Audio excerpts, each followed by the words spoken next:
Nagsasagawa ng reach-out operations ang DSWD sa Quezon City. May unang balita live si James Agustin. James! Igan, 6 na pamilya katumbas ng 9 na individual yung nasagip ng DSWD sa kanilang reach-out operation ngayong umaga.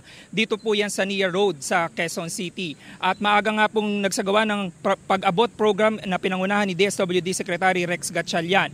Inabutan ng mga social worker yung mga pamilya na natutulog sa bangketa. Mayroong mag-anak na halos 1 taon na naninirahan sa makeshift tent dahil daw nasunugan sila. Mayroon din mag-ina na nabiktima raw ng pagbaha. Kinausap sila ng personal ni Secretary Gatchalian para mapakiusapan na sumama. Mula naman rito ay dadalhin sila sa processing facility ng DSWD para mabigyan ng tulong at maiproseso. At ngayong umaga po ay kasama natin si DSWD Secretary Rex Gatchalian para bigyan pa po tayo ng karagdagang detalye kaugnay po dito sa programa na ito. Sec, good morning po. Welcome po sa Unang Balita. Magandang umaga sa lahat ng nanonood at nakikinig sa inyong programa. Thank you for having me.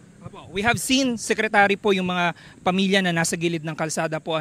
Gaano ka-importante po na nasasagip sila ng DSWD sa reach-out operation? Nabanggit nyo kanina, araw-araw po pala ito ginagawa ng ahensya. Tama. Simula 2023, nung sumali ako sa departamento, isa sa mandato ng ating mahal na Pangulo ay masigurado na walang pamilyang Pilipino na naiiwan. Lahat dapat natutulungan ng DSWD at primary dyan yung mga pamilyang nasa lansangan kasi sabi ko nga kung may mahirap na pamilyang Pilipino, sila na siguro yung pinakamahirap na pamilyang Pilipino.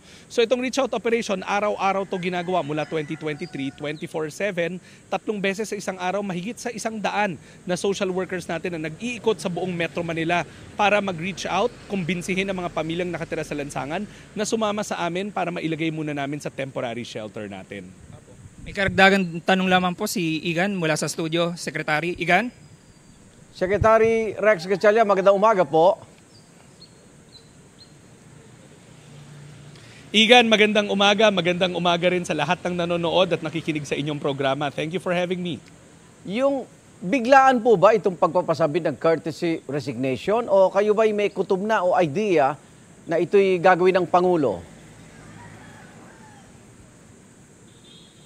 Igan, wala akong idea personally at ako nalaman ko na rin lang kahapon kaya agad-agad tayong sumunod at para mabigyan laya ang ating Pangulo na ma-recalibrate ang kanyang team sa darating na second half ng kanyang termino.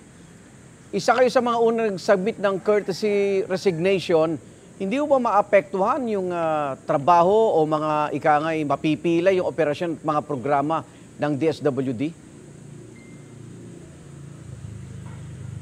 Una, Igan, gusto kong i-assure ang taong bayan na kahit na nag-file ako ng courtesy resignation, ang instruction sa atin ng ating Pangulo dapat ang mga services tuloy-tuloy at walang maantala. So habang nag-aantay ako ng pasya ng ating Pangulo hinggil sa aking courtesy resignation, araw-araw pumapasok pa rin tayo sa opisina, business as usual in the sense na walang serbisyo na dapat matigil. Katulad nitong Oplan Pag-abot natin, mainstay program namin to, hindi naman to special na programa. Sumama ako ngayong umaga para ma-monitor yung progress nitong programa na to. Opo. Ihabol na rin po namin yung hinihinging tulong ng DSWD sa mga binaha sa Mindanao. Meron ba kayo mensahe sa kanila at sa mga lugar na hindi pa nararating ng DSWD?